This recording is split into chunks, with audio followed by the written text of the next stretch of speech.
لەگەڵ ئامۆزاکەیدا تۆقەعەکە. بەرەبەیانی یەکەم ڕۆژی جەژنی قوربانە هاوڵاتیانی شاری سلێمانی ڕوویان کردووەتە مزگەوتەکانی شارەکە بۆ بەجێگەیاندنی مەراسیمی ئاینیەکانی جەژن.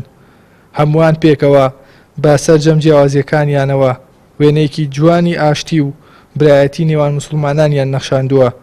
مامۆستایانی ئاینیش جەژن و بۆنەکان با خاڵی بەیەگەشتنی ناکۆکیەکان و لێبوردەی دەزانن. مسلمانان یەکدەست بن. ئێستا مسلمانانی جیهان کۆبوونەوە لە مەکەی پیرۆز حەجیان کردوە حاجیەکانمان هەمیان دەست بە دوعا بۆ خۆیان ماڵ و مناڵیان وڵاتی خۆیان بۆیە ئێمەش حەق وایە إن هذه أمتكم أمة واحدة بۆی حەق وایە لەم ڕۆژەدا ئێمە بەزەیمان بە یەکترا بێتەوە هەژاران لەبیر نەکەین دراوسێکەمان لەبیر نەکەین خزمانی خۆمان لەبیر نەکەین بە تەنگ ئەو وڵاتی خۆمانەوە بین بە تەنگ دراوسی خۆمانەوە بین کەسی خۆمانەوە بین. مسلمانان بۆ بەجێگەیاندنی ئەرکایانیەکان خۆیان ئامادە کردووە و جلوبەرگی جوان و بۆنی خۆشیان لە خۆیان داوە بەڕووی خۆش و دڵێکی سافەوە لە یەکدی دەڕوان و دەستی یەکدی دەگوشن و جەژنە پیرۆزە لە یەکدی دەکەن. هاوڵاتیان لەم جەژنەدا پەیامیان بۆ خەڵک و لایەنە سیاسیەکان ئەوەیە کە تەباو یەکڕیز بن.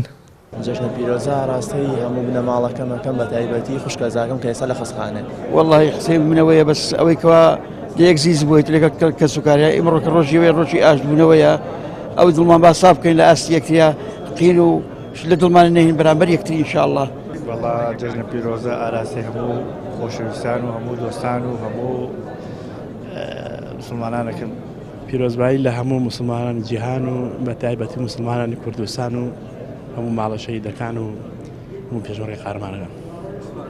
جەژنە پیرۆزە لە هەموو کوردستان بە تایبەتی مسلمانانی هەرێمی کوردستان جەژنە پیرۆزەیان لە یەکەم و هەموو ڕۆژێکیان هەر جەژن بێت. لە دوای تەواوبوونی نوێژی جەژن و خوێندنەوەی وتاری جەژن مسلمانان ڕوو دەکەنە ماڵەکانیان وەک نەریتێکی کۆنی کوردەواریش بەسەر دراوسێ و خزم و کەسەکانیاندا دەگەڕێن و جەژنە پیرۆزەیان لێ دەکەن. بەشێکی دیکەشیان سەرقاڵی بەجێگەیاندنی سونەتی قوربانیکردنن کە ئەوەش تایبەتمەندی جەژنی پیرۆزی قوربانە. ئیحسان سابر کەناڵی ئاسمانی پەیام سلێمانی.